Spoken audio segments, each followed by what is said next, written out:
Welcome to a very special episode of Lagnia-POD, a scary episode of Lagnia-POD.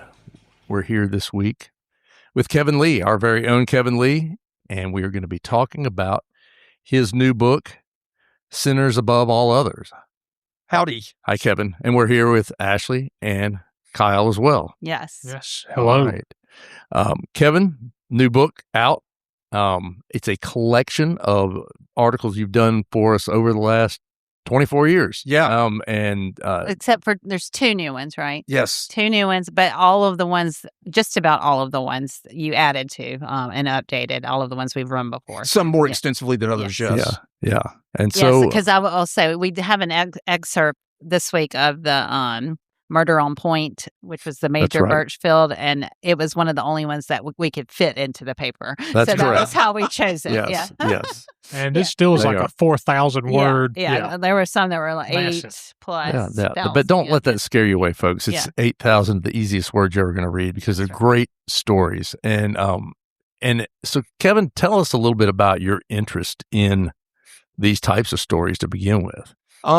Actually, it comes from my interest in film noir. Yeah. Going back years and years. And then, as I said in the preface for this book, I really didn't know that I had digested that and internalized it to the point that it would affect my writing until we were in year 2 of Lagnia, and we were over in the bottom of what's it called now, the Tower. Yeah. The Tower at Ryan Park, and it's something else now, the Tower or whatever it is. And I set out to write a story about the alternative music scene in the 90s. And then as I wrote it, I came to realize there's no way we're going to be able to end this without going through this high-profile murder that occurred that closed the bar. That was the first one, wasn't it? Yeah, that was the first one. That's right.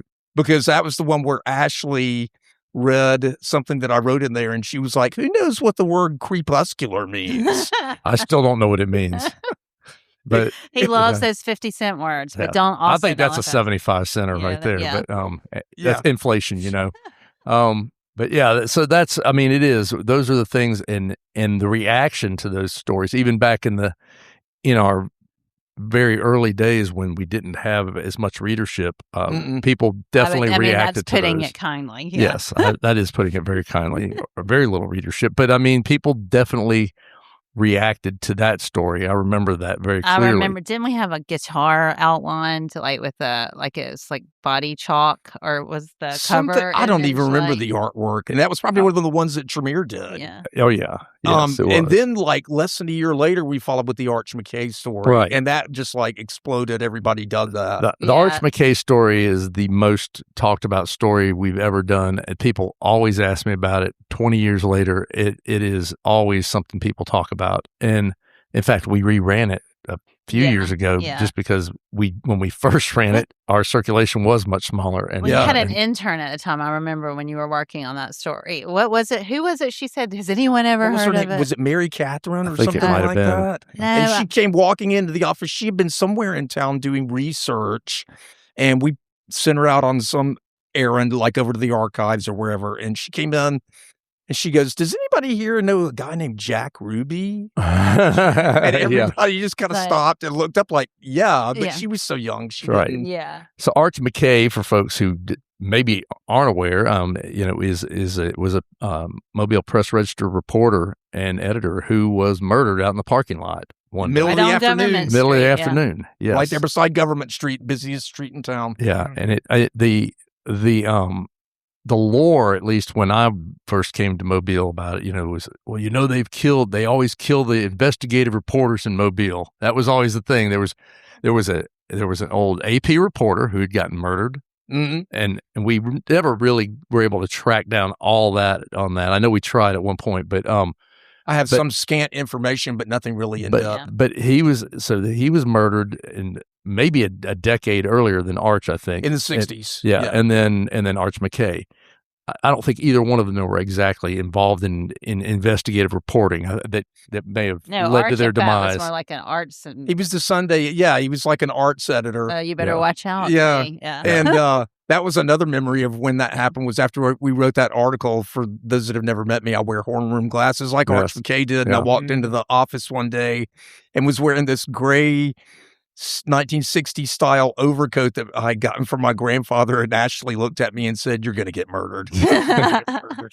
But Arch was the arts editor, Sunday editor. Right. And he got up to Sunday editor. Right. And Arch wasn't doing investigative pieces because Tom Taylor told us, who was an old Press Register editor, that Arch wouldn't have been doing it. But Arch was telling people, trying to seem like a big shot, that he was. And supposition is that somebody heard that probably didn't want that to happen. Yeah, yeah. And that was a really interesting story, and it just involved the Dixie bizarre Mafia, cast of characters, connections to Jack Ruby. Jack Ruby, and yes, and the Mobile Civic Center, which exploded in scandal not long after that happened. Right, all those things kind of came into play, and all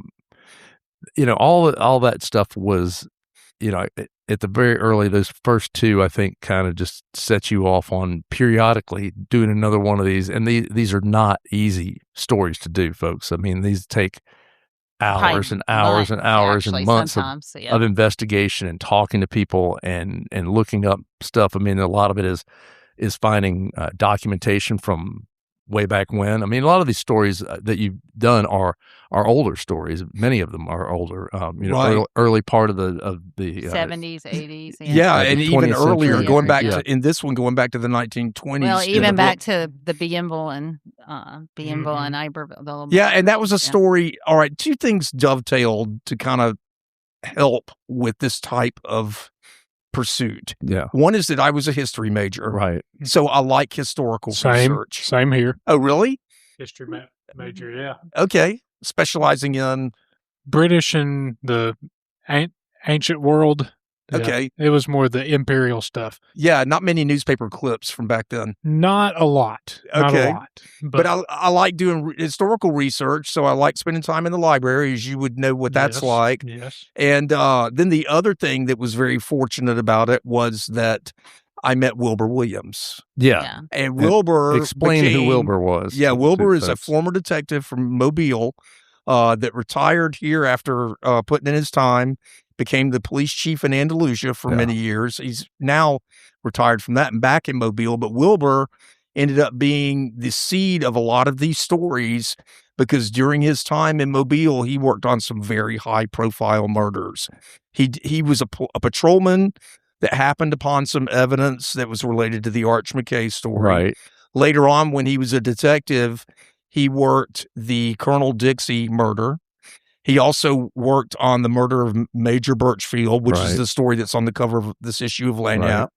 And he also worked on, there's another one in there. Well, he worked on the Michael Donald slave, but I didn't cover that in this. And so Wilbur, he's got all this information. He was also a bit of a collector. Yeah. Yes, he is. He was also a bit of a collector. He saw them, if I remember correctly, throwing away a lot of these things, throwing away a lot of his boxes of records and things like that. And instead of, he just took some of them. He just took some of them with him and kept them.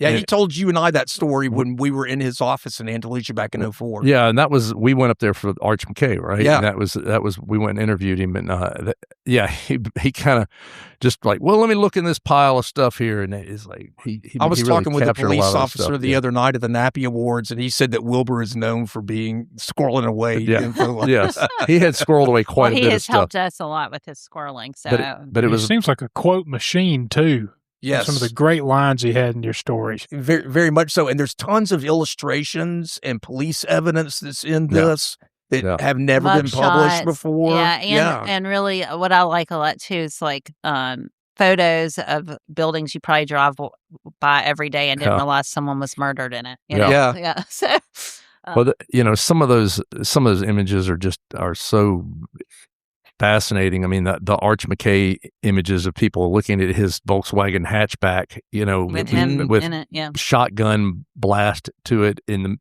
the middle of the day. Yeah, and it was just just looks like four guys milling around the parking lot. But they look like old timey detectives too. It look like they're if they're not smoking, they're about to. You know? and they probably just put one out.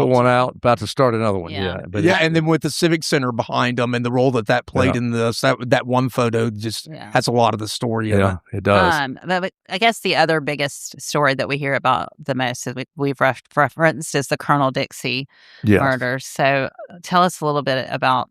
Just give us a little tease about that one. Okay, Paul Leverett was a fast food entrepreneur in Mobile that he and a partner started a chain of restaurants called Colonel Dixie, and this was back in the late 60s before you had McDonald's and Burger King everywhere. Right. We had some, but it just wasn't the surplus of fast food you see now. And so they kind of cornered the market in this region. He got really wealthy, and he and his wife did not get along. Their marriage went south.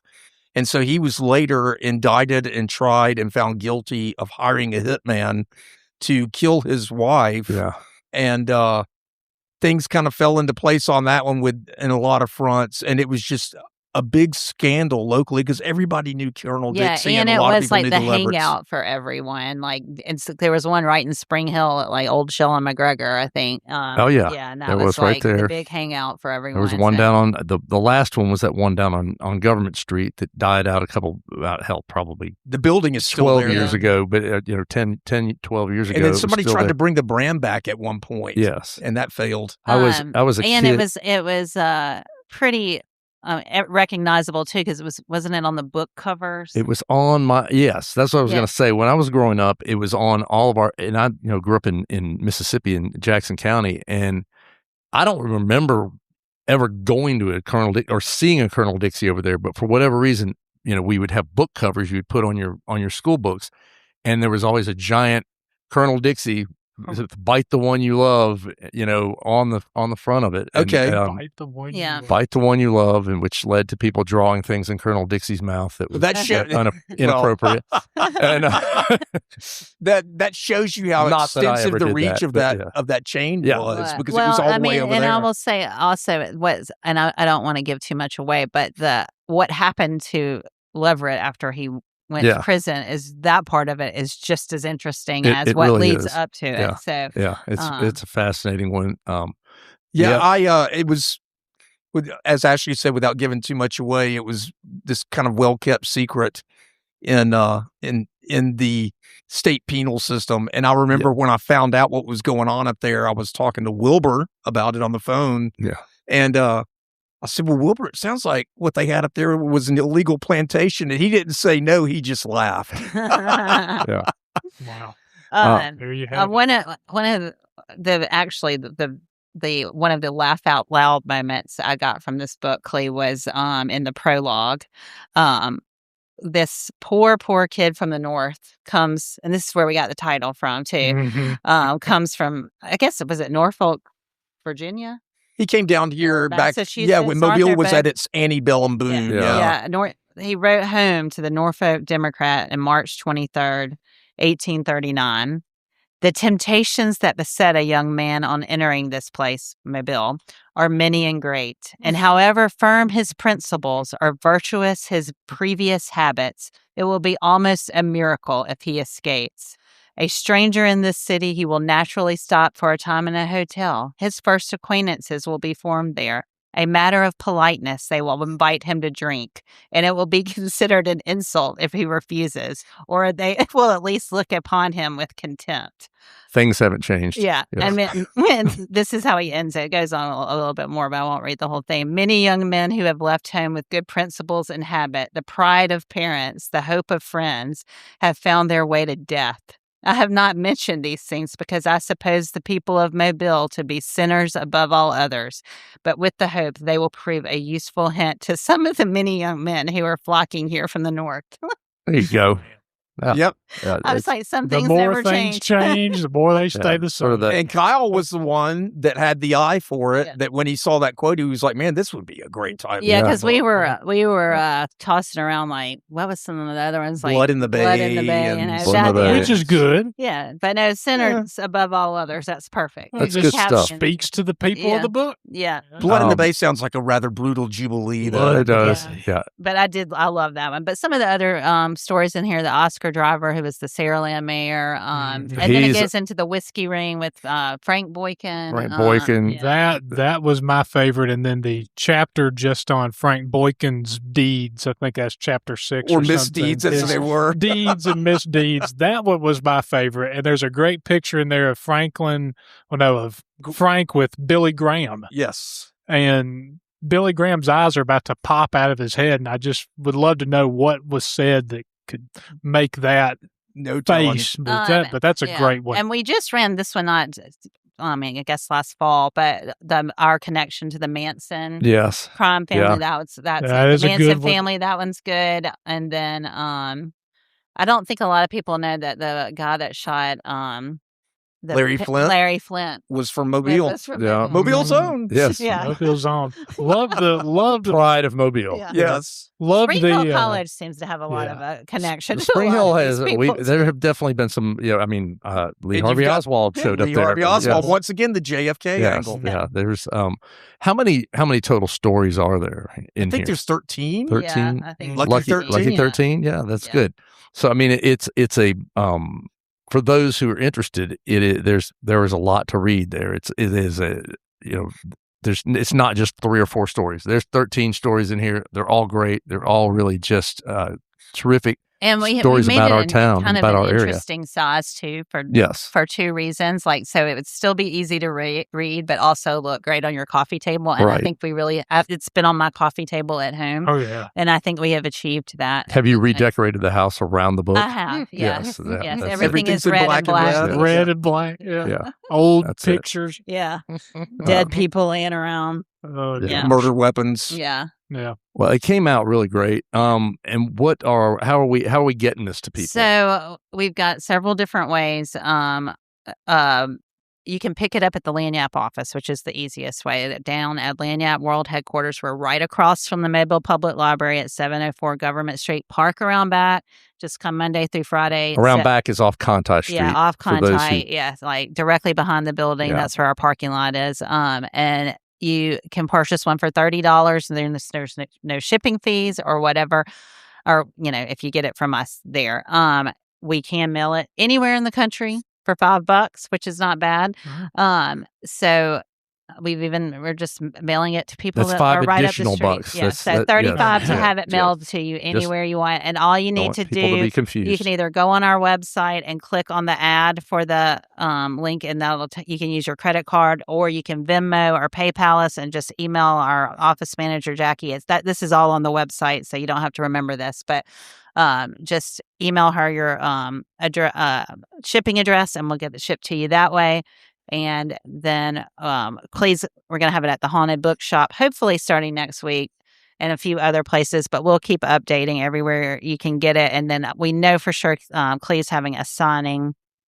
Kevin Lee. I was going to say Clee is Kevin Lee for folks who are not. Sorry, I don't even think I forget that. So Clee's going to have a signing at the Haunted Bookshop on August 22nd. Correct? What do we know the time yet? No, not. But they normally start them in the evening between like 5 and 6. Yeah, and we hope time. We hope there will be some special guests there. So, and there will be drink specials in conjunction with Alchemy Tavern. Yeah, there you go. Yes. Okay, and we have a lot of other marketing plans, like some booze and books and brews and stuff like that. And there's also a podcast in the works as well for one of the stories. Really good. I mean, I've listened to several seasons of Gone that. South. Gone South. Yeah, it's fantastic. It's almost as good as Lagnia-POD. It's very good. There's no way. Yeah, it's hard to believe, but yeah. Well, they don't have the sound effects that we do. Yeah, they don't have those. I'm going to have my outro ready. Okay, so I'm ready when you are. Clee, did you want to say anything else before we finished up? Please buy this book. Yeah. It is our first book, and we're really proud of it, and very proud of the work Kevin's done. And so I hope folks will get out and buy it and enjoy it. I know we've been actually selling quite a few already, so I think a lot of folks are very interested in it. People are excited about it, as they should be, and I think the buzz is only going to get bigger. They're great stories. Yeah, they are. They are, and told by a great writer. Yeah. Yeah. All right. Well, we're going to end on that note. Hold on. Let me get my. Okay. Let's get the outro. Okay. And this concludes the Sinners Above All Others podcast with Kevin Lee.